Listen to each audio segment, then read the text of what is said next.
तो today we are starting from applying table constant. Okay students, तो applying table constant में क्या होता है? When a constant is applied on a group of columns of the table it is called table constant. तो जब भी किसी table में कई कॉलम पे अगर हम कोई कांस्टेंट लगाते हैं तो वो टेबल कांस्टेंट कहा जाएगा. The table constant appears in the end of the table definition. और ये पूरा टेबल के क्रिएट करने के डेफिनेशन के बाद लगता है. For instance if you want to combine combination of I code and DESP of table items to be unique, you may write this as follows. कैसे दिखेगा देखिए, मैं आपको दिखा रहा हूं अभी.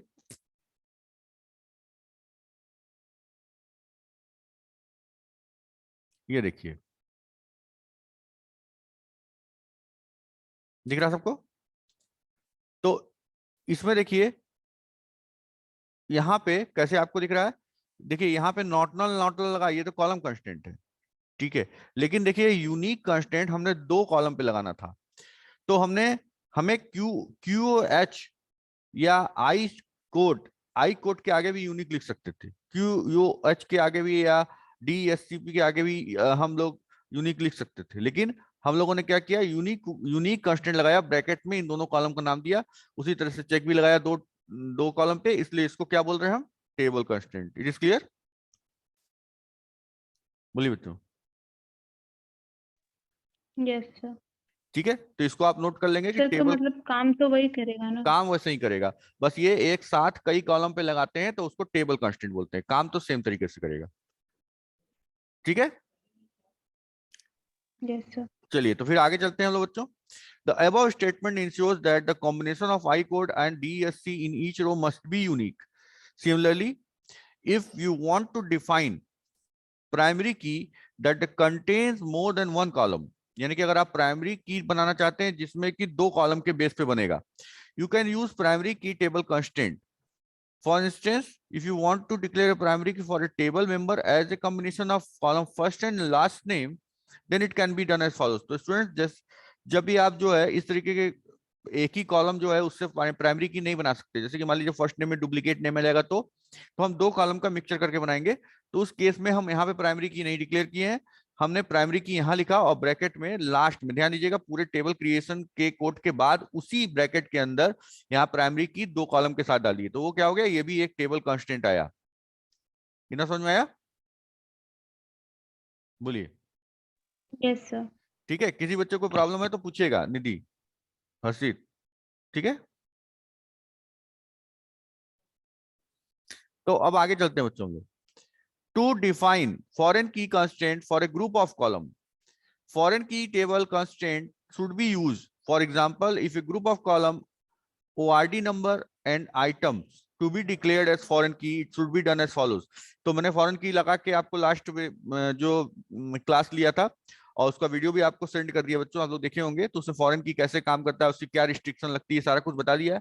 बस इसमें बता रहा है कि यहाँ पे अगर हम दो कॉलम पे हम फॉरेन की लगाते हैं तो क्या होगा, और उसको हम टेबल कांस्टेंट बोलेंगे. तो create table order, order number not null हो गया, आइटम कैरेक्टर फॉरेन की लगा दिया हमने ऑर्डर नंबर को और आइटम नंबर को, और रेफरेंस कहां से किया, ऑर्डर मास्टर के ऑर्डर नंबर से और आइटम नंबर से. उसमें भी दोनों कॉलम अवेलेबल है और ये फॉरेन की में भी दोनों कॉलम अवेलेबल है, ये दोनों इससे जाके लिंक हो जाएगा ऑर्डर मास्टर से. ठीक है, तो ये हो गया आपका फॉरेन की in the table constant.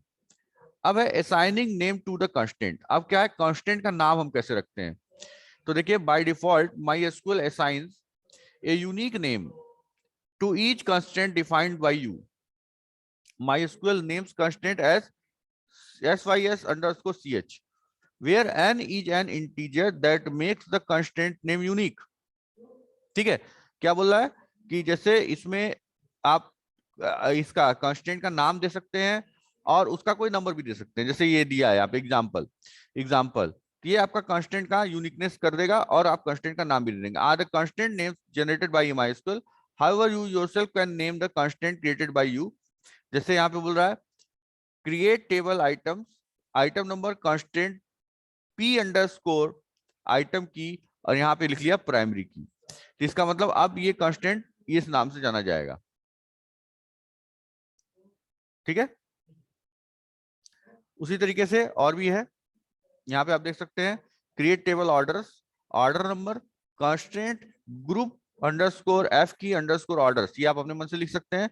Foreign की लगाया आपने, ऑर्डर नंबर और आइटम, और रेफरेंसेस क्या है, ऑर्डर मास्टर के ऑर्डर और आइटम कॉलम से। तो ये आपका कॉलम, ये आपका कॉलम टेबल कंस्टेंट हो गया, जिसका कि नाम है, आपने दे दिया। इसके बाद है create table employee with the following structure. अब यहाँ पे एक स्ट्रक्चर दिया है, इससे आपको आपको क्रिएट करना है टेबल। तो देखिए टेबल दिया गया है, हो सकता है इस तरह के क्वेश्चन भी आ भी सकते हैं 2 नंबर का। तो इसमें देखिए प्राइमरी की बोला गया है कि आईडी को आपको प्राइमरी की बनाना है, user ID should be unique होना चाहिए, salary must be greater than 5000, नहीं चेक कांस्टेंट लगेगा, first name and last name must not remain blank, मतलब नॉट नल लगेगा। तो आपको क्या करना है बच्चों, सीधे सीधे क्रिएट टेबल एम्प्लॉय करना है। आईडी नंबर में नॉट नल लगाना है। आप देख सकते हैं कि ID number should be declared primary की है, तो नॉट नल होगा और प्राइमरी की लगेगा ही लगेगा। इसके बाद first name and last name देख लें क्या लिखा हुआ है, यूनिक नॉट रिमेन ब्लैंक, यानी कि नॉट नल लगेगा। यूजर आईडी को इसने लिखा हुआ है कि यूनिक होना चाहिए, तो यूनिक लगेगा। और सैलरी को क्या लिखा हुआ है, सबका देखिए डेटा टाइप भी दिया हुआ है साथ में, और साइज भी, तो आप बनाते समय तो लिखेंगे। और चेक में क्या लिखेंगे, salary must be greater than 5000, तो सैलरी ग्रेटर देन 5000 लिख लिए, इसका मतलब 5000 या 5000 से नीचे का वैल्यू इसमें नहीं लेगा। इज इट क्लियर और नॉट, बताइए।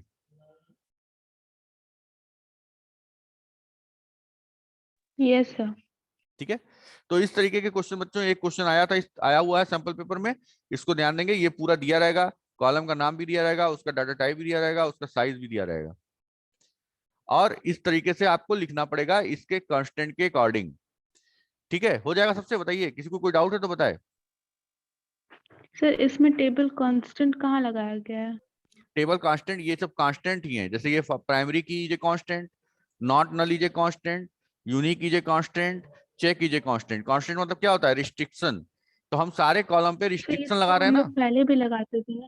हाँ, पहले भी लगाते सर ये थे। तो हम लोग पहले भी नहीं नहीं, पहले जरूरी नहीं है लगाना, ये ध्यान दीजिए, ये जरूरी नहीं। अगर आप इस पे, जैसे कि अगर आपने नॉट नल इस पे नहीं लिखा, तो इसका मतलब क्या, कि फर्स्ट नेम को हम ब्लैंक भी इंटर कर सकते हैं।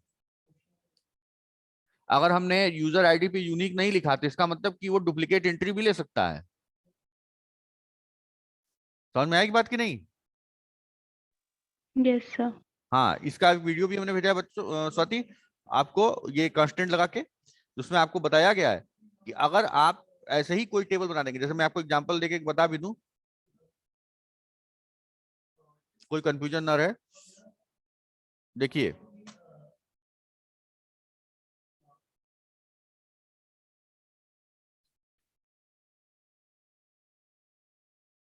देखिए स्वाति, तो यूज हमने किया टेस्ट। टेस्ट क्या है, इसमें डिफॉल्ट डेटाबेस है, और इसमें एक टेबल क्रिएट कर दिया, क्रिएट टेबल ईएमपी सपोज, और यहाँ पे ईएमपी नंबर INT 10 कर दिया सपोज, और ई नेम कैर 10। ठीक है, ये कर दिया। अब देखिए क्वेरी ओके हो गई। अब हमने क्या, इंसर्ट इनटू, क्या किया, ईएमपी वैल्यूज। देखिए बच्चों, दिख रहा है सबको।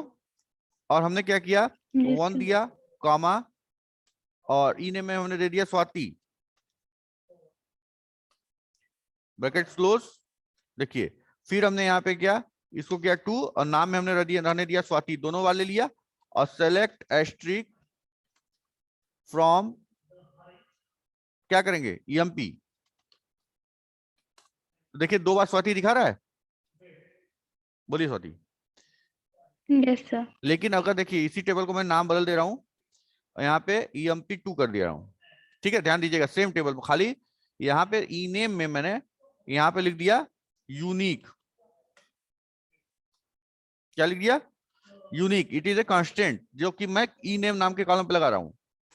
अब देखिए एंट्री हो गई, अब सेम वैल्यू मैं एंट्री करूंगा इसमें। देखिए स्वाति किया, पहला वाली वैल्यू गई, दिख रहा है स्वाति। हाँ सर। अब देखो दूसरी वैल्यू मैं रखूंगा, देखो दूसरी वैल्यू मैंने क्या थी, 2 स्वाति, मतलब रोल नंबर 2, और नेम में स्वाति थी। ठीक है, अब अच्छा, यहाँ पे इसने ई नेम यहाँ पे नहीं लिया, और क्योंकि यहाँ पे ईएमपी वाला ही ये जो टेबल था हमें ईएमपी 2 करना पड़ेगा बच्चों, ठीक है। तो यहाँ पे ईएमपी 2 कर लेते हैं, क्योंकि ईएमपी 2 पे मैंने अभी रिस्ट्रिक्शन लगाया है, ठीक है। तो पहले में गया स्वाति, और फिर ईएमपी 2 में ध्यान दीजिएगा मुझे सेकंड नंबर पे भी स्वाति लगाना है, ठीक है। तो देखिए क्या किया, मैसेज क्या दे रहा है, डुप्लीकेट इंटी स्वाति फॉर की नेम। रिस्ट्रिक्शन लगा दिया कि नहीं बताइए,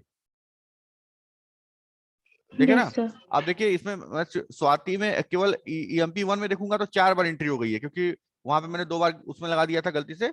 लेकिन यहाँ पे देखिए अगर मैं यहाँ पे ईएमपी 1 करूंगा, ईएमपी 2 करूंगा, तो एक ही वैल्यू आई है, क्योंकि दूसरी वाली वैल्यू पे तो इसने रोक दिया हमको।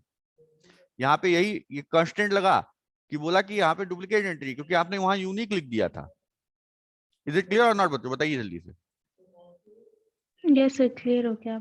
ठीक है, अच्छा हाँ, तो जहां पे भी नहीं क्लियर उससे बताइएगा। तो ये सारे कांस्टेंट का काम यही होता है। कांस्टेंट जब मैंने पढ़ाया था उसका पूरा आपको हर कांस्टेंट को अप्लाई करके दिखाया है, इसीलिए सबका वीडियो भी सेंड है, आप देख लीजिएगा। प्राइमरी की लगाते ही उस वाले कॉलम में वो डुप्लीकेट एंट्री नहीं लेगा और ब्लैंक एंट्री नहीं लेगा, नॉट नल लगाते ही ब्लैंक नहीं लेगा, यूनिक लगाते ही डुप्लीकेट नहीं लेगा, चेक लगाते ही उस कंडीशन को सेटिस्फाई करते हुए एंट्री लेगा, और फॉरेन की लगाते ही वो क्या कर देगा, रिस्ट्रिक्शन लगा देगा, वही जो मैं कल पिछले क्लास में आपको बताया था। अदरवाइज तो वैसे भी ज्वाइन हो रहा था, ठीक है ना। अब देखिए create another table job with the following structure.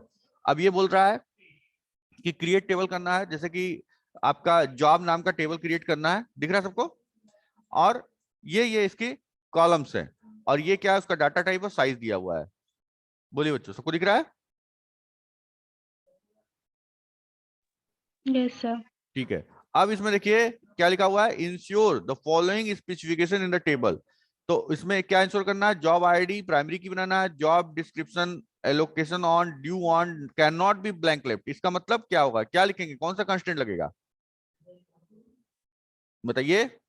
Not null. Not null, very good. EMP ID is foreign key that is related to the ID column of the earlier created table employee. तो references करके लगेगा, आपको पता है।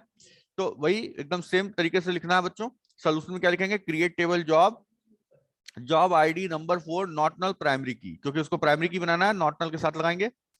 फिर job DES वेरकैर 10 not null, क्योंकि जिसमें can not be blank left है, तो जितने भी कॉलम का नाम दे रहा है सब नॉट नल कर देंगे। उसके बाद एम्प्लॉय आईडी को फॉरेन की बनाना है, तो इसको फॉरेन की बना दी है हमने। और रेफरेंसेस किससे किया, एम्प्लॉय के आईडी से। समझ में आया बच्चों? Yes sir.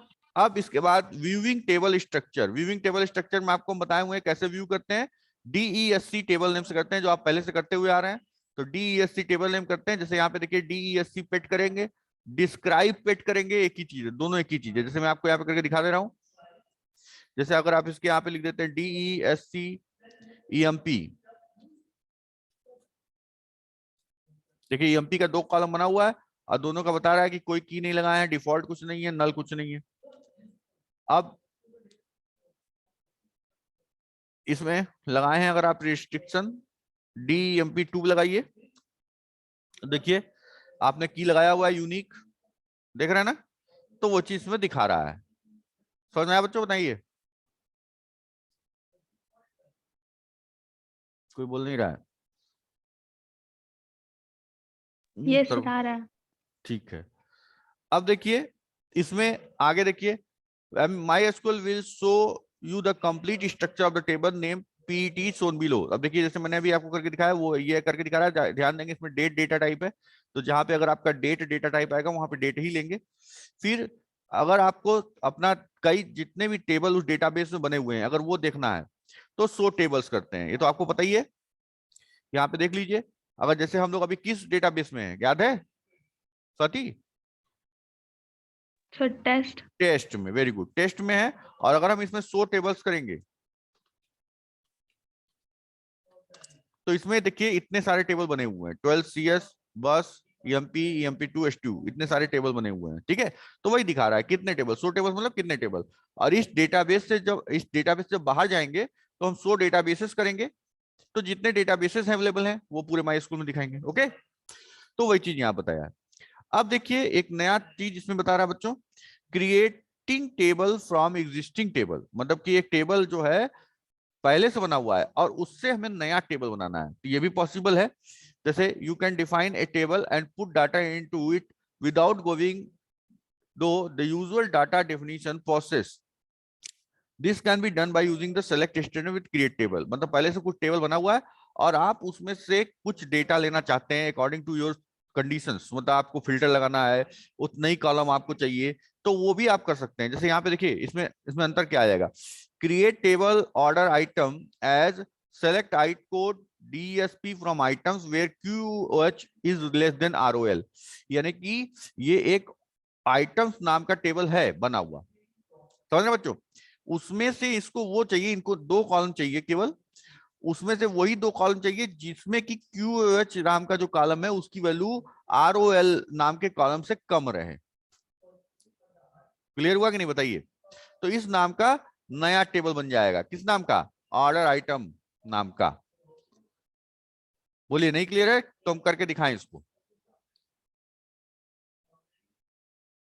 बताइए भाई स्वाति, करके दिखा दें? यस सर, एक बार ठीक है ठीक है, देखिए तो बताइएगा तो हम करके दिखाएंगे ना। अब देखिए, जैसे अब बच्चों ये देखिए, आप इसमें मैं अभी मान लीजिए मैं आपको दिखा दे रहा हूं, जैसे EMP2 हम लोगों ने बनाया है, तो हम यहाँ पे आपको दिखा देते हैं सेलेक्ट एस्टिक फ्रॉम EMP2। इसमें अभी देखिए बच्चों एक वैल्यू है, अभी इसमें हम और वैल्यू रख देते हैं EMP2 में, ठीक है, 2 कर दिया मैंने, यहाँ पे रख दिया निशा, फिर एक और वैल्यू रख दिया मैंने यहाँ पे,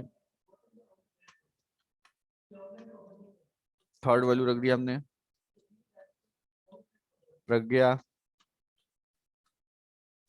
फोर्थ वैल्यू में रख दिया अलका, ठीक है। तो अब 4 वैल्यू मैंने रख दिया, तो सबसे बड़ी बात बच्चों कि इसमें EMP2 में कितनी वैल्यू आ गई? 4 वैल्यूज आ गई। अब मान लो हमको इसमें एक नया टेबल बनाना है EMP3 नाम का, जिसमें कि केवल 2 रोल नंबर से ज्यादा की वैल्यू वाले बच्चे रहे, जिसका रोल नंबर 2 से ज्यादा हो, तो हम क्या लिखेंगे? क्रिएट, नया टेबल ही बन जाएगा टेबल, तो हमें फिर से डेटा एंट्री करने की जरूरत नहीं है, जो पहले से डेटा है उसी में से फिल्टर करके नया डेटा लेंगे। क्रिएट टेबल EMP3 एज लगाएंगे, एज, फिर इसमें लिखेंगे, ठीक है, समझ में आ रहा है कि नहीं बच्चों बताइए? सेलेक्ट एस्टिक, एस्टिक मतलब सब कॉलम ले रहे हैं, फ्रॉम EMP2 वेयर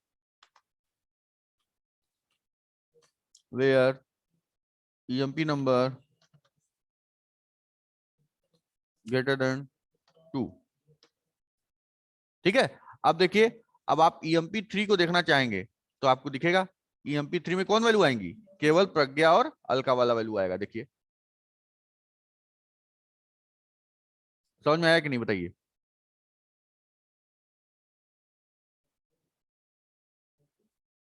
कोई बताया भाई? हर्षित आ गया, नारायणम गुड मॉर्निंग। हाँ सर, आ गया। अच्छा बच्चों, आप लोग आते रहिए, बहुत एक तो भले लेट आते हैं, फिर बहुत लोग आते भी नहीं है, आप लोग डेली आएंगे तो जल्दी से कोर्स हम कंप्लीट कर पाएंगे, और नहीं तो फिर क्या होता है कि जैसे कुछ लोग आते हैं, कुछ नहीं समझ में नहीं आता कि कितना चले हैं, कितना पढ़ा दें तेजी से, तो थोड़ा सा आप लोग कंटिन्यूटी बनाए रखिए, इधर 10-15 दिन हम सिलेबस हम लोग का कवर हो जाए जल्दी से, ठीक है। देखिए इसके बाद हो गया हम लोग का। अब यहाँ पे देखिए मैंने इसको एक टेबल से नया टेबल बना दिया है, अब हम लोग आगे चलते हैं, ठीक है। दिस विल क्रिएट, ये बता दिया आपको, जो इसने मैंने बताया वही चीज है, ये क्रिएट टेबल हो गया। फिर changing data with DML commands, तो इसमें हम लोग बहुत कुछ प्रैक्टिकल अपने से कर चुके हैं बच्चों, लेकिन बस इसको है एक तरह से रिवीजन भी हो जा रहा है आपका, जैसे हमने ग्रुप बाय हैविंग ये सारा हम लोग कर चुके हैं, लेकिन फिर हम आपको बुक से पूरा दिखा दे रहे हैं। As you know that DML यानी डेटा मैनिपुलेशन लैंग्वेज, ठीक है, division of SQL is dedicated to manipulating data in one way or another. This section is going to talk about various DML commands that are used for changing the data in the table. Of these command, insert into command is used for entering data table.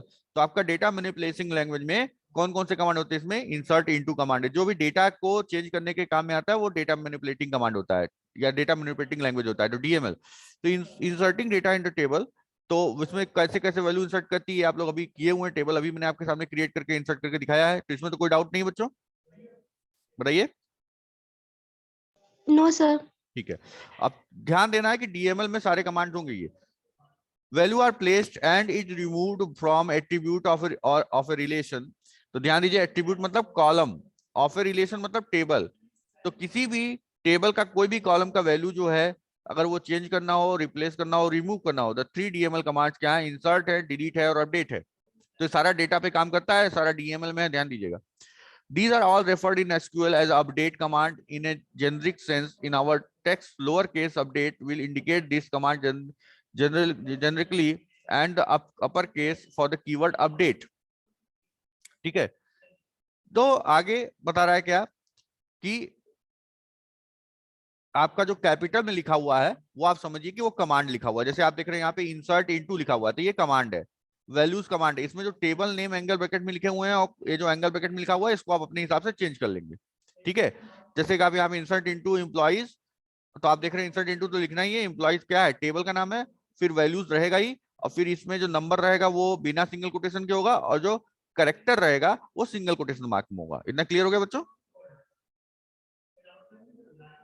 बताइए जल्दी से।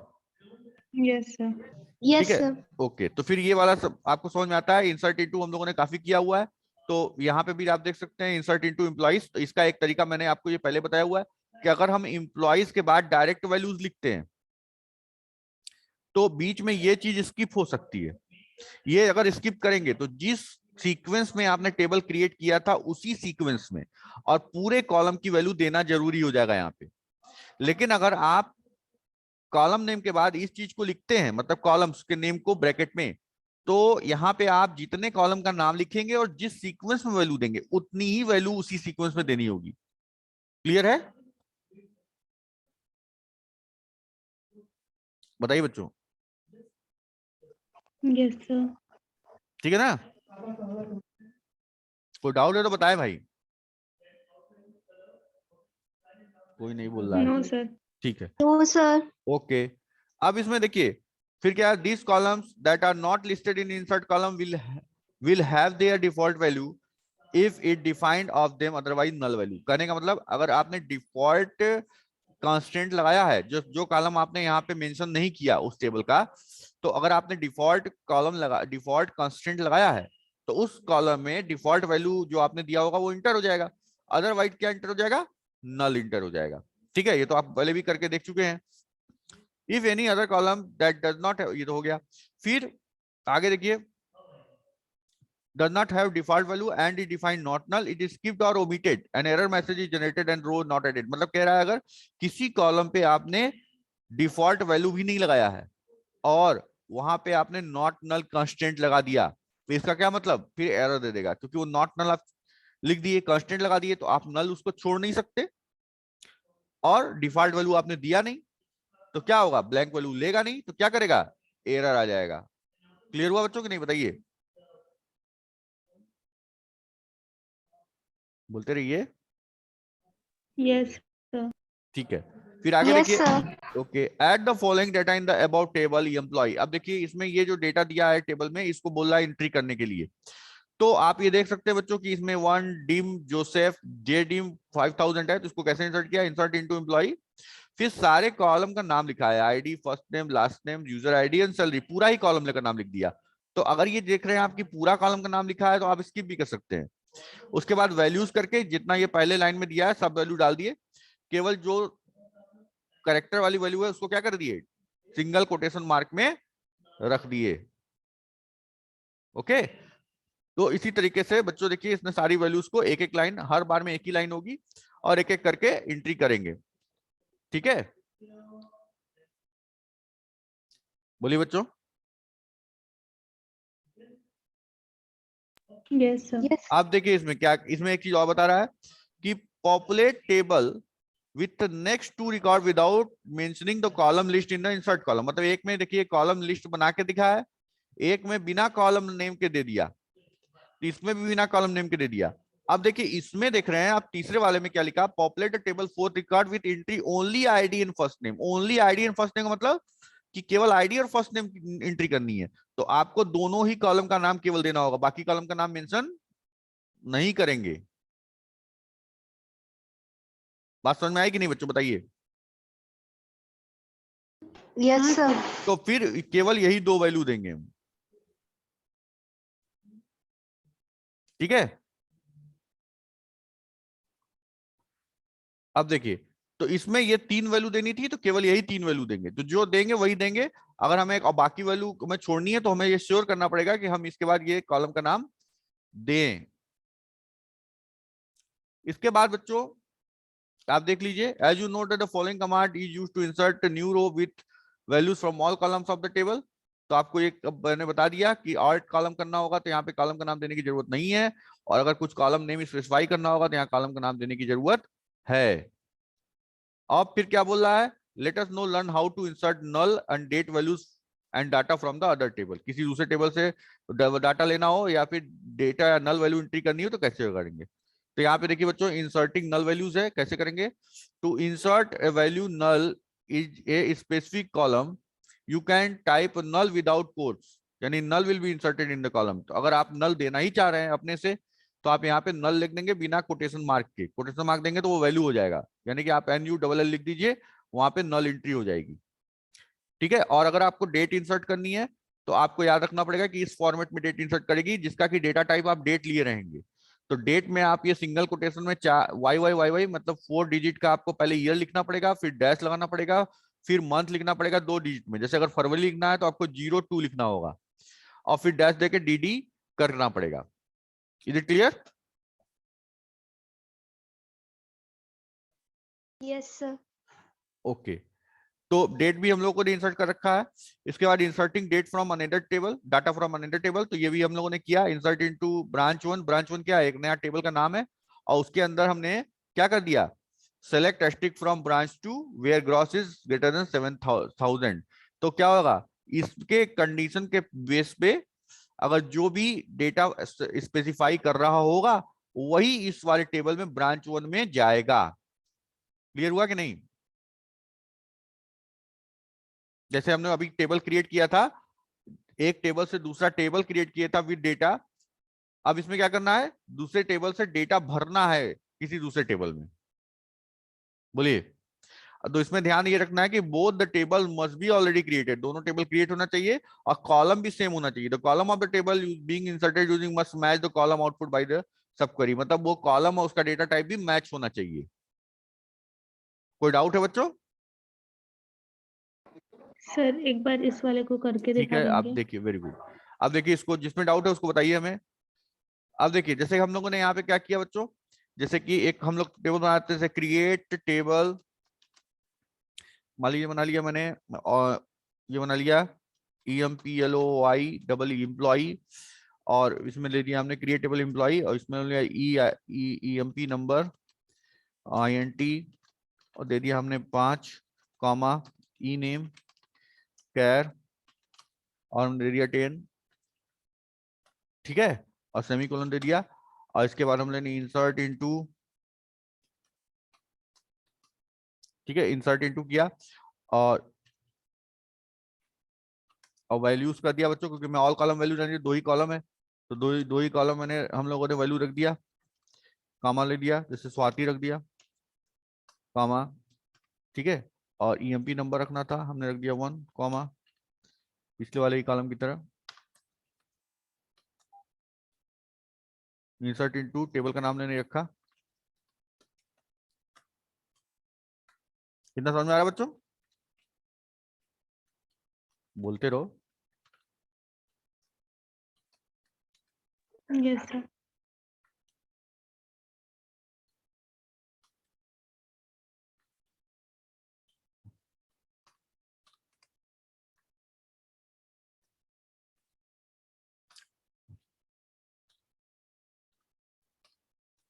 देखो, ये हो गया। अब देखो, पिछले वाले टेबल में हम लोग नया टेबल क्रिएट कर दिए थे, लेकिन यहाँ पे नया टेबल नहीं क्रिएट विथ वैल्यू, ऐसा नहीं करना है। अब दोनों टेबल पहले से क्रिएट होना चाहिए, ठीक है। तो यहाँ पे हम क्या करेंगे, तो दूसरा टेबल हम बनाएंगे, जैसे क्रिएट टेबल, अब यहाँ पे PLOY2 कर दे रहे हैं, ठीक है। अब इसमें सेम कॉलम नेम डाल सकते हैं क्योंकि टेबल का नाम हमने चेंज कर दिया है, तो EMP नंबर, लेकिन ध्यान देंगे डेटा टाइप सेम रखना होगा। तो यहाँ पे हमने इंटीजर दिया और उसमें 5 दे दिया, तो 5 इसमें भी दे दिया क्योंकि वैल्यू सेम जानी चाहिए। अगर उसमें 5 जा सकती तो इसमें भी जा सकती है। और फिर ई नेम दे देंगे और फिर कैर दे देंगे और फिर 10 दे देते हैं और ब्रैकेट क्लोज कर देते हैं। क्रिएट टेबल एम्प्लॉई 2, CREAT होता है, यहाँ स्पेलिंग को गड़बड़ होगी, CREAT, ठीक है, हो गया। अब इसमें बच्चों वैल्यू हमको कहां से लेनी है, उसमें से, इंप्लॉय में से। तो हम यहाँ करेंगे इंसर्ट इनटू, किसमें से, इंसर्ट इनटू किसमें, एम्प्लॉय 2 में, एम्प्लॉय 2 में, ठीक है ना। कहां से लेनी है, फ्रॉम एम्प्लॉय से। और ध्यान देंगे अगर कोई कंडीशन लगानी है तो भी लगा सकते हैं, जैसे आप यहाँ पे देख सकते हैं कि ग्रॉस में कंडीशन लगाया हुआ था, यहाँ पे देख रहे हैं insert into branch 1 select stream, तो वेयर ग्रॉस लगाया हुआ है। तो आप चाहे तो यहाँ पे भी लगा सकते हैं। तो हम यहाँ पे कोई ग्रॉस तो एंट्री किए नहीं है, तो हम वेयर में लगा ले रहे हैं EMP नंबर ना, EMP नंबर दिए हुए हैं, यस सर। ठीक है ना। हाँ, तो EMP नंबर ग्रेटर देन 2 कर दे रहे हैं, ठीक, सेमीकोलन। तो आप देख सकते हैं कि एम्प्लॉय 2 में वैल्यू चली गई होगी किसकी, जो EMP 2 ज्यादा होगा। सेलेक्ट स्ट्रिक फ्रॉम एम्प्लॉय 2, एक मिनट, फ्रॉम नहीं लिखे, देखिए केवल एम्प्लॉय 2 यानी कि 3 और 4 वैल्यू आ गई, सही है, बोलिए, यस सर। समझ में आ गया ना। हाँ, तो इसमें एक टेबल से के रिकॉर्ड को उठा के दूसरे टेबल में भरना था, तो हम लोगों ने इस तरह से कर लिया बच्चों। अब इसके अंदर देखिए, यहाँ पे आप देख सकते हैं कुछ कुछ यहाँ पे आपको प्रैक्टिस के लिए दिया गया है, तो इन सब क्वेश्चंस को कर लीजिएगा आप। इसमें एक चीज आप ध्यान रखिएगा कि आपका जो है जब भी कोई चीज इसमें करते हैं तो इशू ए कमांड कमिट। कमिट का मतलब होता है कि वो परमानेंटली वो कमांड फिक्स रहता है, जो भी आपने चेंजेस किए उस टेबल में वो फिक्स हो जाएंगे। कमिट का मतलब COMMIT, इसको नोट कर लीजिएगा। फिर modifying date data with update command. Update command आप लोग को आता है कि नहीं, बताइए जल्दी से। अपडेट तो हमने कराया कई बार बच्चों। Yes sir. देखो अपडेट क्या करते हैं, टेबल का नाम सेट, फिर क्या करते हैं, कॉलम का नाम इक्वल टू वैल्यू, ठीक है। जैसे यहाँ पे अपडेट आइटम लिखे, यानी कि आइटम क्या है, टेबल का नाम है, सेट लिखेंगे ही, फिर रोल नंबर कितना करना है, 400 करना है, वेयर रोल नंबर 300, जहां रोल नंबर 300 था, इतना कर लेंगे अपडेट, ठीक है। तो इतना आप प्रैक्टिस कर लीजिएगा, उसके बाद हम लोग कल की क्लास में करेंगे, ओके। Okay sir. चलिए, तो बच्चों बाय बाय आज के लिए।